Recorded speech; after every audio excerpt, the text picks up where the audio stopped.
श्री राम जय राम जय जय राम।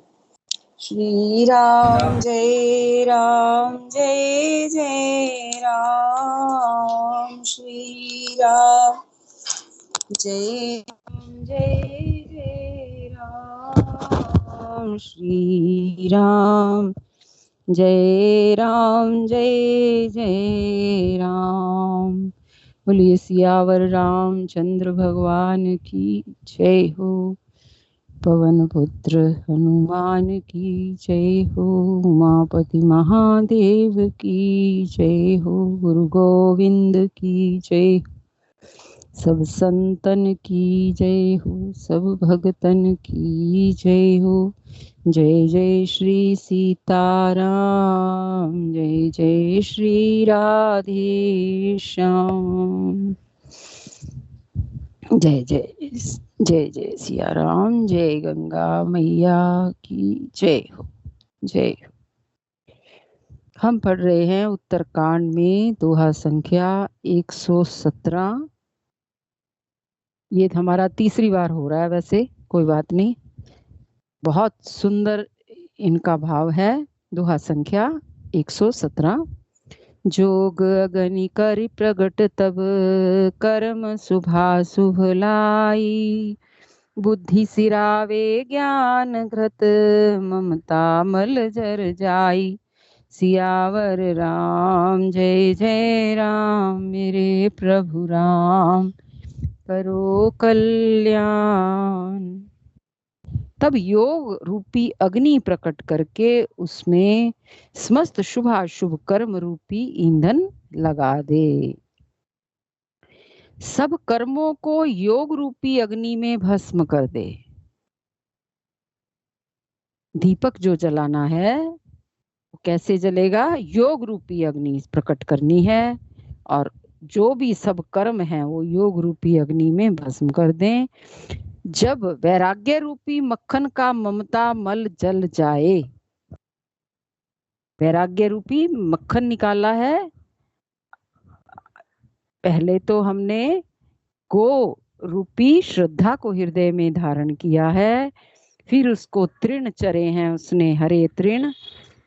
गो ने आस्तिक भाव रूपी फिर छोटे से बछड़े को जन्म दिया है और फिर गाय को धोने का समय आया है तो उसको संसारिक विषयों से निवृत्ति रूपी रस्सी से बांधा है और विश्वास रूपी दूध धोने का बर्तन है और निर्मल मन ने उसको धोआ है गाय को। कौन सी गाय है? श्रद्धा रूपी गाय। उसके पश्चात फिर धर्ममय परम धर्ममय दूध को धुआ है, फिर उसको विश्राम भाव रूपी अग्नि पर उठाया है, फिर क्षमा संतोष से उसे ठंडा करके जामुन लगाया है मन के निग्रह का। फिर मुदिता रूपी कमोरी में तत्व विचार रूपी मथानी से उसको मथा है और उस मथने के बाद वैराग्य रूपी मक्खन निकला है उसमें से। अब उस मक्खन को किससे गर्म करना है? योग रूपी अग्नि प्रकट करके उसमें फिर कर्म रूपी ईंधन लगा दे, अर्थात सब कर्म जिसमें जल जाएं ऐसी अग्नि से उस दूध को गर्म करना है, उस मक्खन को गर्म करना है। कौन सा मक्खन है? वैराग्य रूपी मक्खन। फिर उससे क्या होगा? घी निकलेगा और ममता रूपी मल जल जाएगा। फिर उस घी को ठंडा करना है, निश्चात्मिका बुद्धि से उसे ठंडा करें। तब विज्ञान रूपिणी बुद्धि विशद घृत पाई। चित्त दिया भरि धरे दृढ़ समता दियट बनाई। सियावर राम जय जय राम। मेरे प्रभु राम करो कल्याण। तब विज्ञान रूपिणी बुद्धि उस निर्मल घी को पाकर उससे चित्त के दिए को भर ले। फिर समता रूपी दिया हो उस पर उसे दृढ़ता पूर्वक जमा कर रखे। फिर तीन अवस्था तीन गुण ते ही कपास ते काढ़, तूल तुर्य संभार पुनि बाती करे सुगाड़। जागृत, स्वप्न और सुषुप्ति तीनों अवस्थाओं की सत्व रज और तम तीनों गुण रूपी कपास से तुर्यावस्था रूपी रुई को निकालकर, रुई कौन सी लगानी है? तुर्यावस्था रूपी रुई। कैसे निकलेगी? पहले तीनों गुणों को हमने भस्म कर देना है। तीनों गुणों को ना सत्व रहे, ना रज रहे, ना तम रहे। चौथी अवस्था जो तुर्यावस्था में जो प्राप्त होना है वो रुई निकालना है। उन तीनों अवस्थाओं की उसकी बत्ती बनानी है और उसे संवार कर उसकी सुंदर कड़ी बत्ती बनावे। एह विधि लै से दीप तेज राशि विज्ञानमय, जाते ही जासु समीप जरहि मदाधिक सलभ सब। इस प्रकार तेज की राशि विज्ञानमय दीपक को जलावे, जिसके समीप जाते ही मद आदि सब पतंगे जल जाएं। उस दिया को जब वो दिया जल जाएगा, विज्ञानमय दिया, तो उसके समीप सब मद रूपी जो पतंगे हैं वो भी जल जाएंगे। ये मद कुछ होता नहीं है, ये हवा में ही रहता है। इसका कोई अस्तित्व तो होता नहीं, अहंकार का कोई अस्तित्व नहीं होता, लेकिन वो अपना होनापन जताता है ऐसे जैसे बहुत दृढ़ जड़ें हैं इसकी, लेकिन वो होता है पतंगे की तरह और इस दिए की लौ में वो जल जाता है। सोहम अस्मिति वृत्ति अखंडा, दीप शिखा सोई परम प्रचंडा, आत्म अनुभव सुख सुप्रकाशा, तब भव मूल भेद ब्रह्मनासा। सोहमअस्मि का अर्थ है वह ब्रह्म मैं ही हूँ। ये वृत्ति फिर निकल के आती है उसमें से। इतना कुछ कर लेने के बाद फिर वृत्ति क्या निकलती है? सोहमअस्मि, वह ब्रह्म मैं ही हूँ। यह जो अखंड तैल धारावत कभी ना टूटने वाली वृत्ति है, वही उस परम प्रचंड ज्ञान दीपक की क्या है? वो लौ है, दीप शिखा है। दीप की ऊपर की शिखा को दीप शिखा कहते हैं। इस प्रकार जब आत्मा अनुभव के सुख का सुंदर प्रकाश फैलता है, फिर क्या होता है? उस दीपक से प्रकाश फैलता है। जब आत्मा अनुभव के सुख का सुंदर प्रकाश फैलता है, तब संसार के मूल भेद रूपी भ्रम का नाश हो जाता है। तब कोई भेद ही नहीं बचता, उसका नाश हो जाता है भ्रम का। प्रबल अविद्या कर परिवारा, मोह आदि तम मिटैया पारा, तब सोई बुद्धि पाई उजियारा, और भय बैठे ग्रंथि निरुआरा। तब महान बलवती अविद्या के परिवार मोह आदि का अपार अंधकार मिट जाता है। अविद्या भी बलवती है। अविद्या का परिवार क्या है? मोह आदि। ये मोह सबसे पहला है इसका परिवार का सदस्य। उससे सारे दुर्गुण धीरे धीरे सब एकत्र हो जाते हैं और ये अपार अंधकार है, ये माया में हमें खींच कर ले जाता है। कहते हैं तब कैसी बुद्धि? तब वो विज्ञान रूपिणी बुद्धि काम आती है। आत्मा अनुभव रूप प्रकाश को पाकर के फिर हृदय रूपी घर में बैठकर उस जड़ चेतन की गांठ को खोलती है। फिर हमारी बुद्धि जड़ चेतन की गांठ को खोलने लगती है। हमारे भीतर जो जड़ और चेतन की गांठ पड़ गई है, उसको बुद्धि फिर उस प्रकाश के अंदर उसको खोलती है। उस प्रकाश के अंदर हमें स्पष्ट दिखने लगता है कि वो गांठ कैसे लगी हुई है। जड़ और चेतन की, जिसको चिज्जड़ ग्रंथि भी बोलते हैं ग्रंथों में। जड़ और चेतन की गांठ पड़ गई है। जब तक वो अलग नहीं होगी तब तक हमें आत्मानुभव नहीं हो सकता, क्योंकि हमने जड़ को ही चेतन मान रखा है, जड़ को ही अपना स्वरूप मान रखा है। ये ग्रंथि खुलेगी इसी दीपक की लौ में। बहुत सुंदर वर्णन किया है तुलसी बाबा ने। छोरन ग्रंथि पाव जो सोई, तब यह जीव कृतार्थ होई। छोरत ग्रंथि जानि खगराया, विघ्न अनेक करई तब माया।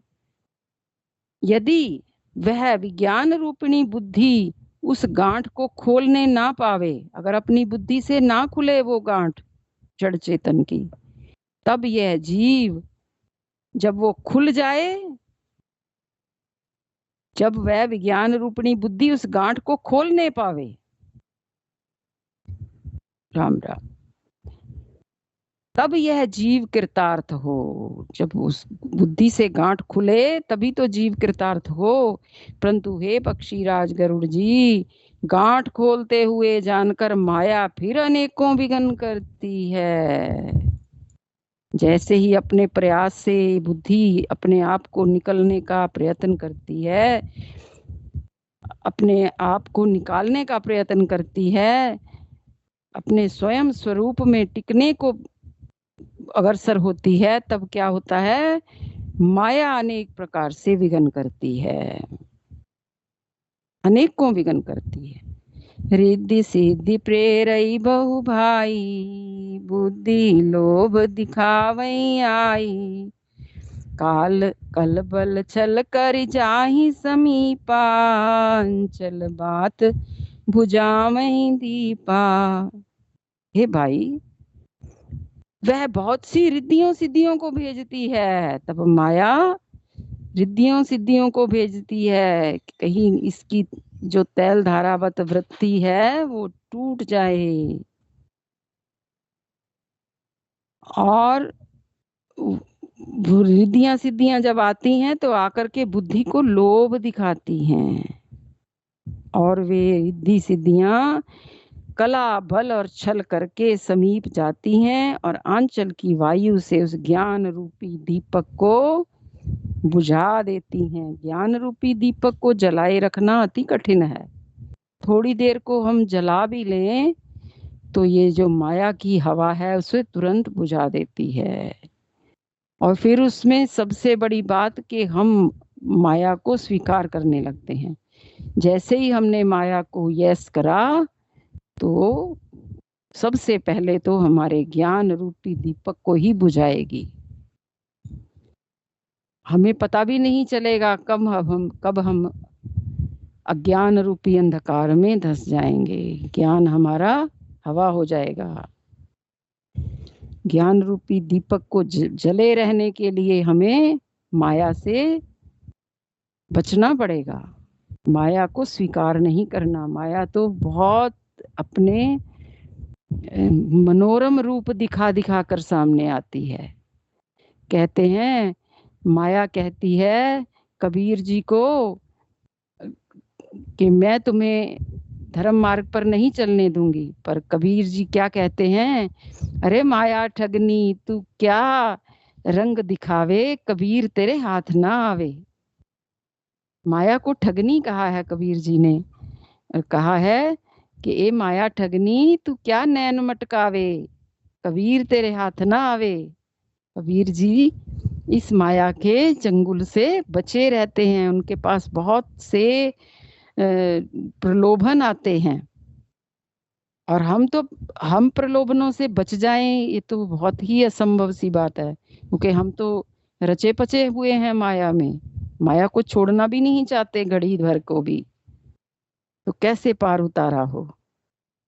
जो साधन बताया गया है उसके अनुसार तो हमें माया से थोड़ा हटना पड़ेगा, भगवान की माया को प्रणाम करके साइड होना पड़ेगा।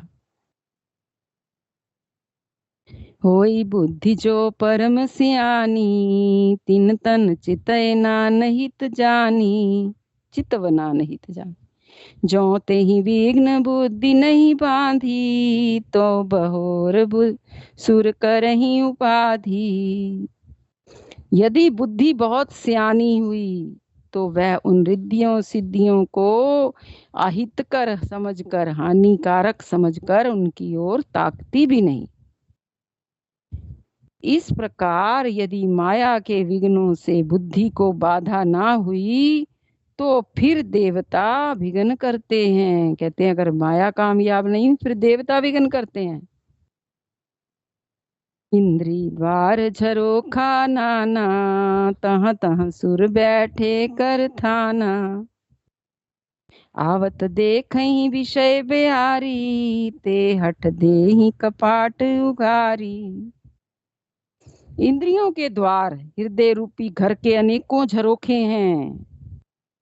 वहां वहां पर प्रत्येक झरोखे पर देवता अड्डा जमा कर बैठे हैं। हर इंद्रिय का देवता है। ज्यों ही वे विषय रूपी हवा को आते देखते हैं, त्यों ही हठपूर्वक किवाड़ खोल देते हैं। विषयों की हवा आने लगती है, सब साधन उपलब्ध हो जाते हैं। मैंने देखा है संतों महापुरुषों के पास माया भाग भाग कर जाती है और इतने प्रलोभन देती है, जो फंस गए उसके चक्कर में तो वो मठ मंदिर बना करके और धन के आने का साधन बना लेते हैं। पर जो उसमें से निकल गए वही शूरवीर हैं। माया के प्रलोभन से निकलना आसान नहीं है। केवल भगवान की भक्ति ही हमें उस से निकाल सकती है, उससे छुड़ा सकती है। कि भक्तों की ओर तो माया देखती भी नहीं है। एक कहते हैं भक्तों की ओर तो साइड दे करके निकल जाती है माया, क्योंकि भक्त उसे स्वीकार ही नहीं करते, नो कर देते हैं। जब भी वो द्वार खटखटाती है तो नो कर देते हैं। केवल उनको भगवान चाहिए। ये बहुत सुंदर यहाँ तरीका दिया है। कहते हैं इंद्रियों के द्वार रूपी घर के अनोखे झरोखे हैं। वहां वहां प्रत्येक झरोखे पर देवता लोग बैठे हैं। ज्यों ही विषय रूपी हवा को आते देखते हैं, त्यों ही हठपूर्वक किवाड़ खोल देते हैं। जब सो प्रभंजन उर ग्रह जाई, तब ही दीप विज्ञान बुझाई। ग्रंथि न छूटी मिटा सुप्रकाशा, बुद्धि विकल भई विषय बतासा। ज्यों ही वह तेज हवा हृदय रूपी घर में जाती है, त्यों ही वह विज्ञान रूपी दीपक बुझ जाता है। जो बड़े यत्न से जलाया विज्ञान रूपी दीपक वो बुझ जाता है, और गांठ भी नहीं छूटी, और वह प्रकाश भी, आत्मा अनुभव रूपी प्रकाश भी मिट जाता है। क्योंकि अज्ञान अंधकार आ जाता है विषयों के साथ साथ ही इंद्रियां प्रबल हो जाती हैं। उस विषय रूपी हवा से बुद्धि व्याकुल हो गई और सारा किया कराया चौपट हो गया। इतने यत्न से दिया जलाया और वो दिया विषय रूपी हवा से बुझ जाता है। जब हम अपनी इंद्रियों को छूट दे देते हैं ना, तो वो जो हमारा ज्ञान रूपी दिया है वो बुझ जाता है, जो बड़े यत्न से हमने जलाया। सारा किया कराया चौपट हो गया। इंद्रिय सुरहन ज्ञान सुहाई, विषय भोग पर प्रीति सदाई। विषय समीर बुद्धि कृत भोरी, तेह विधि दीप को बार बहोरी। इंद्रियां और उनके देवताओं को ज्ञान नहीं सुहाता। विषयों को ज्ञान कहाँ अच्छा लगता है। विषयों को ज्ञान तो, विषयी पुरुषों को ज्ञान कैसा लगता है, फीका। वो कहते हैं इसमें रस ही नहीं है। विषयी पुरुषों को, जिसकी विषयों की ओर वृत्ति लगी हुई है, उसको तो ज्ञान कैसा लगता है, कड़वा लगता है, फीका लगता है, कि इसमें तो रस नहीं है, इसमें मजा नहीं आ रहा है। क्योंकि ये असली दवाई है ना। ये कहाँ, दवाई तो मीठी नहीं होती, उसमें तो कुछ ना कुछ रहता ही है। जब तक वो कड़वापन आएगा नहीं तब तक वो दवाई कैसे रहेगी। तो वो कहते हैं विषय रूपी हवा को आते देख करके किवाड़ खोल दिया, हमारे विषय की हवा अंदर आई और दीपक बुझा दिया, सारा किया कराया चौपट। अब कहते हैं इंद्रियों और उनके ज्ञान को स्वाभाविक ही ज्ञान नहीं सुहाता, इंद्रिय सुरहन ज्ञान सुहाई, विषय भोग पर प्रीति सदाई, विषय समीर बुद्धि कृत भोरी, तेह विधि दीप को बार बहोरी। इंद्रियां और उनके देवताओं को ज्ञान नहीं सुहाता क्योंकि उनकी विषय भोगों में सदा प्रीति रहती है, और बुद्धि को भी विषय रूपी हवा ने बावली बना दिया है। इतनी तेज हवा चलती है कि बुद्धि के अंदर जो दीपक जल रहा है ज्ञान का वो भी बुझ जाता है। कहते हैं हाँ, बुद्धि को भी विषय रूपी हवा ने बावली बना दिया, बुद्धि समझ ही नहीं पाती क्या करूं, वो दो चिती हो जाती है, किसको चुनूं, विषय रस को चुनूं जो बड़ा चकाचौंध वाला है, या ज्ञान रूपी ठंडक को चुनूं जो बहुत धीमे धीमे असर करती है। कहते हैं बुद्धि को भी विषय रूपी हवा ने बावली बना दिया, तब फिर दोबारा उस ज्ञान दीपक को उसी प्रकार कौन जलावे। एक प्रकार तो जल गया, एक बार बार बार बुझाओ बार बार जलाओ तो वो बात नहीं रहती। तब फिर जीव विविध विधि पावई संस्कृति क्लेश, हरि मायाति दुस्तर तरि न जाई विगेश। सियावर राम जय जय राम, मेरे प्रभु राम करो कल्याण। इस प्रकार ज्ञान दीपक के बुझ जाने पर तब फिर जीव अनेकों प्रकार से संस्कृति के कलेश पाता है, जन्म मरण आदि के कलेश फिर वो सहन करता है। हे पक्षीराज, हरि की माया अत्यंत दुस्तर है, वह सहज ही में तरी नहीं जा सकती। भगवान ही बचाएं अपनी माया से, तभी जीव बच पाता है। कृपा उसी की होती है, तभी हम इस विषय रूपी दलदल से निकल पाते हैं। कहत कठिन समुझत कठिन, साधत कठिन कोई चुनाचर ज्ञाय जो, पुनि प्रत्यूह अनेक। सियावर राम जय जय राम, मेरे प्रभु राम करो कल्याण। ज्ञान कहने में कठिन, समझने में कठिन और साधने में भी कठिन है। यदि गुणाक्षर न्याय से संयोगवश कदाचित यह ज्ञान हो भी जाए तो फिर उसे बचाए रखने में अनेकों विघ्न हैं। ये मार्ग कठिन मार्ग है, पर गुजारा भी तो नहीं इसके बिना, ज्ञान भी चाहिए। बुद्धि रूपी भक्ति रूपी जो माँ है उसके बच्चे हैं ये ज्ञान और वैराग्य। अगर ज्ञान वैराग्य बिल्कुल नहीं होंगे तो माँ प्रसन्न नहीं होगी। इसलिए ज्ञान भी आवश्यक है, भले ही कठिन है, भले ही फीका है, भले ही साधने में कठिन है। पर क्या कह रहे हैं तुलसी बाबा कि यदि ये ज्ञान हो भी जाए तो भी उसे बचाए रखने में अनेकों विघ्न हैं। जब तक हम शरणागत नहीं होंगे तब तक बात बनेगी नहीं। ये सब साथ साथ चलना है। ज्ञान पंथ कृपान के धारा, परत खगेश होई नहीं बारा। जो निर्विघ्न पंथ निर्भई, सो कैवल्य परम पद लहई। कृपान की धारा है ज्ञान। समय हो गया है, यही विश्राम। दोहा संख्या 118। श्री राम जय जय राम, श्री राम जय जय राम, श्री राम जय जय जय राम श्री राम, जय राम जय जय राम।